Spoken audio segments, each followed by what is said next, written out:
जादुई कहानियाँ देखने के लिए हमारे चैनल को सब्सक्राइब करें और बेल आइकन जरूर दबाएं।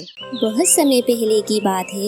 एक छोटे से गांव में मीना नाम की लड़की अपने माता पिता के साथ रहा करती थी।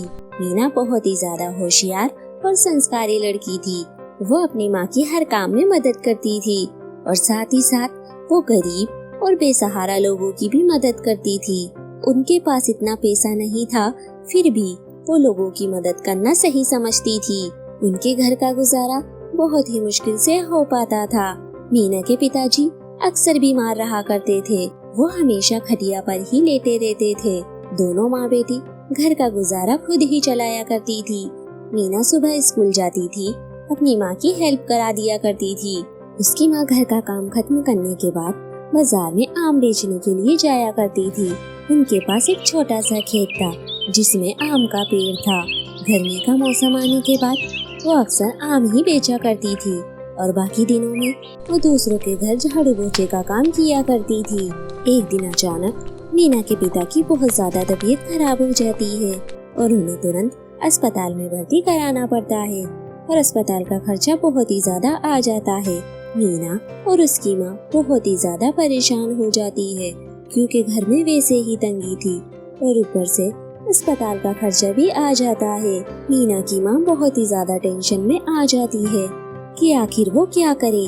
मीना अपनी स्कूल की पढ़ाई भी छोड़ देती है और अपने पिता की देखभाल में ही लग जाती है और उसकी माँ बाजार जाकर आम बेचने का काम करने लगती है। लेकिन इतनी सी कमाई से कुछ नहीं होना था। एक दिन मीना की माँ उदास बैठी थी। तभी मीना कहती है, माँ मेरी बात सुनो, मेरे दिमाग में एक आइडिया आया है। क्यों ना हम आम का जूस बनाने लगे ताकि बाजार में अच्छी कमाई हो, क्योंकि अभी गर्मी का मौसम है और आम रस अच्छे भाव में बिकेगा। बेटा के तो तू सही रही है, देखते हैं, हमेशा ही करके देखते हैं ताकि हमें थोड़े से पैसे ज्यादा मिल जाएं। अगले ही दिन मीना और उसकी माँ बाजार जाकर स्टॉल लगा ही लेती है।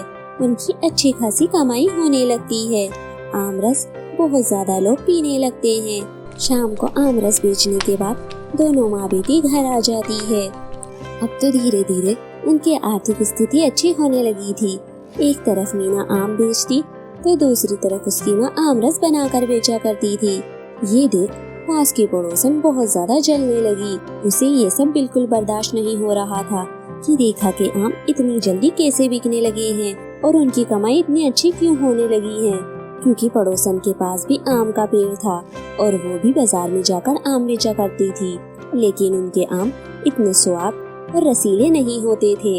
शाम को रेखा आम तोड़कर टोकरी में रख देती है और सोने चली जाती है और रात को उसकी पड़ोसन रेखा के घर में घुसकर उसके आम में कीड़े छोड़ देती है और उसके आम रातों रात खराब हो जाते हैं। जैसे ही रेखा सुबह उठकर देखती है तो उसके होश ही उड़ जाते हैं। अरे ये क्या हो गया, मेरे तो सारे आम खराब ही हो गए। मैंने तो रात को ताज़ा आम तोड़े थे, लेकिन फिर इसमें कीड़े कैसे लग गए। ऐसा हो ही नहीं सकता, ना तो बारिश है और ना ही कोई खराब मौसम। रेखा अपना सर पकड़कर रोने लगी थी क्योंकि उसे अस्पताल का खर्चा भी निकालना था और घर भी चलाना था। लेकिन अब उसके पास कमाई का कोई साधन ही नहीं रहा। दोनों माँ बेटी बहुत ज्यादा परेशान हो जाती है और रेखा उस दिन दूसरों के घर झाड़ू पोछे का काम करने के लिए जाती है, लेकिन उसे कोई भी काम नहीं देता है। अगले ही दिन रेखा सो रही थी, तभी उसके पूर्वज उसके सपने में आते हैं और उससे कहते हैं, अरे रेखा, वो जो पेड़ लगा है वो कोई मामूली पेड़ नहीं है, वो हमारे पूर्वजों का लगाया हुआ पेड़ है। बस तुम सच्ची आस्था से उसके सामने प्रार्थना करना, फिर देखना क्या चमत्कार होता है। इतना होने के बाद रेखा की आंखें खुल जाती है और वो सुबह उठकर सच्चे मन से प्रार्थना करने लगती है।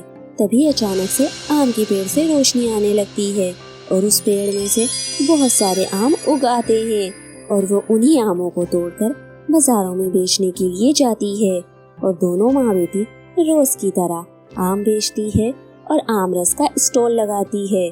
माँ मेरी बात सुनो, हम इस आम रस को 1 रुपए में ही बेचते हैं क्योंकि हमारे पास आम की कमी तो हो ही नहीं सकती।